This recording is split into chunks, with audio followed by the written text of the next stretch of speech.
Back on the Dale Codrington Show on NBC Sports Radio, and we're here previewing all of the teams around the league as we get closer to kickoff. And today we're looking at the New York Giants and the NFC East. So joining us today is one of the all-time greats, Giants wide receiver Amani Toomer.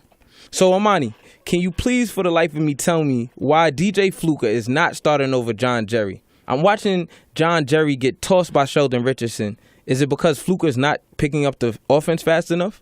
I think one of the reasons why he's not in is because he's just not playing well enough.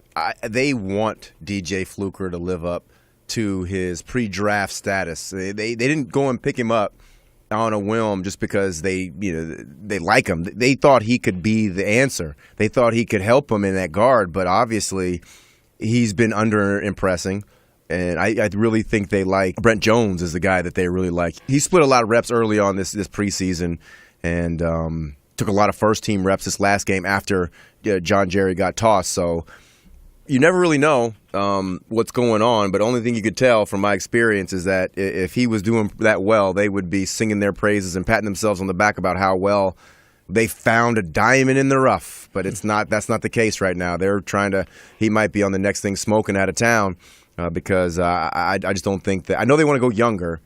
Brent Jones has been there for, 4 years now, so he's well entrenched and they trust him. And what about tackle Eric Flowers? Would you say that he's developing well? I hear mixed reviews about him. I hear he's not as bad as everybody says he is.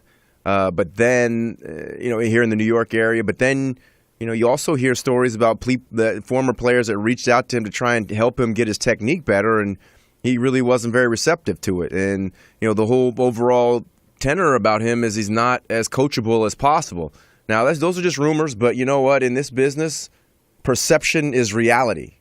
So if somebody thinks it, most people will believe it because they don't have time to go in and really figure things out. So I'm really worried about a left tackle who has issues with his technique, always is off balance, doesn't punch the way he's supposed to as elite pass rushers in the league are coming at him. And they're just better athletes than him. And if you don't use technique, you're done. So last season, we seen Paul Perkins basically emerge as the number one back for the New York Giants. What do you think we should expect out of him this year? I think he's going to be even better. I think confidence is something that he didn't really have last year. I think as he progressed and as the season went on, you started to see him kind of really getting it. The light started going off in his head. And now this year, you watch some of the runs in the preseason, especially some of the runs versus the Jets, and he has really quick feet, good vision. He reminds me of like a Tiki Barber in a sense, but I think he's a little faster. So I think he's like a Jamal Charles, Tiki Barber mix matchup.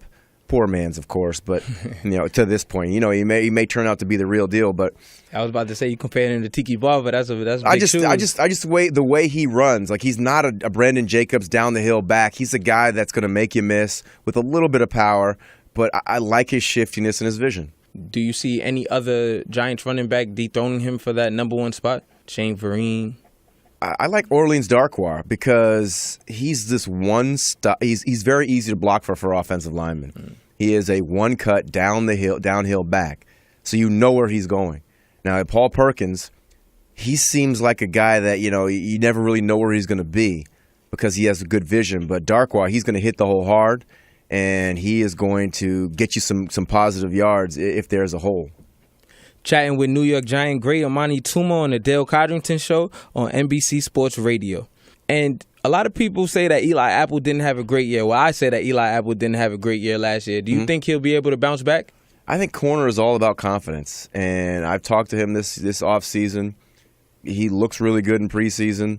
I think the confidence is something that he didn't have. And you can't fake confidence when you're on that island out there by yourself. So I anticipate him having a much better season, and he's a great athlete, and he's going to be hopefully somebody who's going to be able to help this secondary out a lot because usually the defensive back on the opposite side of a Pro Bowler like Jackrabbit, Janoris Jenkins, is going to get a lot of action, and he's better be up to the task. I remember playing against Dion, and then there was Williams on the other side, and that was our attack. Yeah. We were going after Williams, because he going after prime. No, not after prime time. So that's kind of how I look at him, and I think he's going to have he's going to get tested a lot, and we're going to see what happens. So where do you see the Giants stacking up against the rest of the NFC East? What place would you say they're going to finish in? It's hard because every year the team who over the last 5 years, the team that's supposed to come in first place comes in last. The team that's supposed to come in last place wins the division. So it's very strange how the thing works out. It's a very competitive division. You can get hot and run off a season like the Cowboys last year, or you could fall apart like Washington did last year, or the year before. Washington was supposed to be so terrible, they won the division. So you just never know what's going to happen. Nobody thought Dak Prescott would be any good, and the year before that, everybody thought the Eagles were going to be so horrible with Chip Kelly. And all of a sudden, they come out and they win the division and win 10 games. So you just never know, and that's what you got to love about the NFC East. Storied teams, competitive. It's entertaining football. You spoke about Dak and how the Cowboys had a great season last year. So do you think Dak will go through a sophomore slump?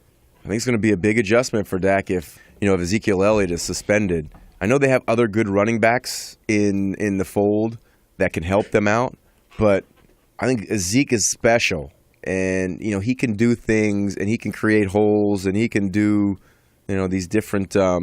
He can bust plays that change games. I like the running back McFadden and Morris. Yeah, I like those two guys. I like McFadden. I like Morris. I think Morris got a raw deal in Washington, but I think they're both capable running backs. I think Alfred Morris is a guy that.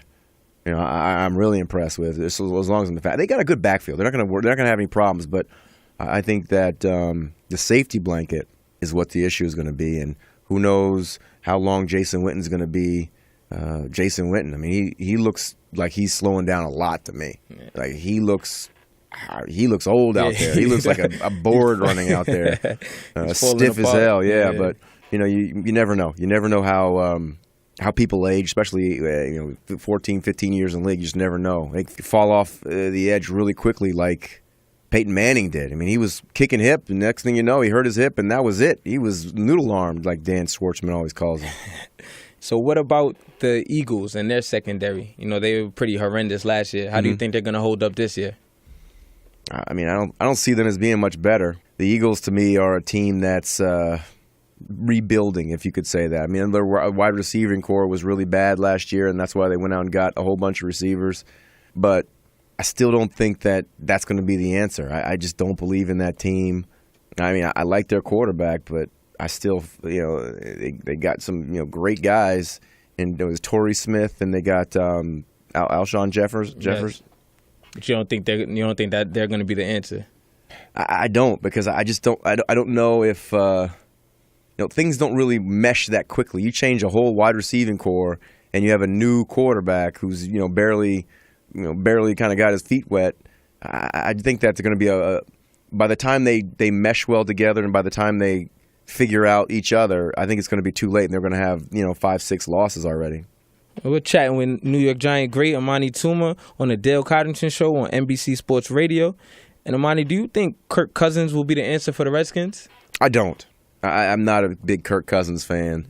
I just feel that he is. I think he's a workman-like quarterback, and you look at his numbers when Jordan Reed goes out, and I just see a big drop off. I mean, Jordan Reed's one of the best tight ends in the league. He had one of the best deep threats in the league with Deshaun Jackson.